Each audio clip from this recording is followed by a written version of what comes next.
ৰাতিপুৱা ঘৰ আহিয়ে দেখিছোঁ দেউতাই অকণমানি কপচৰা পোৱালি এজনীক চাউল খুৱাই আছে আৰু মই দুটামান আম পাৰি ল'লোঁ কিয়নো মোৰ আম টেঙা খাব যে খুবেই বেছি মন গৈ আছিলে। যোৱাবাৰটো ভিডিঅ'ত কৈছোঁৱে মই আপোনালোকক।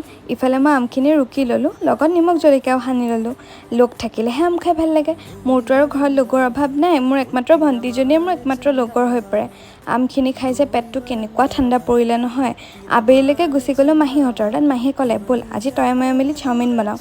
কথামতেই কাম। মই ইফালে চাওমিনখিনি বইল কৰাত লাগিলোঁ আৰু যিমান যি দিবলগীয়া বস্তু আছে সেইখিনিও কাটি লৈছোঁ। আজি মই মাহীক কৈছোঁ তুমি কেৱল ডিমটো ভাজি দিলেই হ'ল, বাকীখিনি মই বনাম। ইফালে মাহীয়ে ডিমটো ভজাটো লাগিলে, পিছে মোৰো আধা আধি চাওমিন হ'লেই। পিছে এটা কথাই ভাল, মাহী একদম মোৰ লগৰ নিচিনা। যি কথা হ'লেও মানে মন খুলি ক'বলৈ পাৰি, সেইটো কাৰণে একো টেনশ্যন নাই। ইফালে মোৰো চাওমিন ৰেডি। আমি এতিয়া গোটেইখিনি ভাগ বতৰা কৰি তিনিটাই বহিলোঁ খাবলৈ। আজি পিছে চাওমিনখিনি খুব ধুনীয়া হৈছিলে দেই। ৰাতি হোৱাৰ বাবে আজি মোক মাহীয়ে থ'বলৈ আহিলে।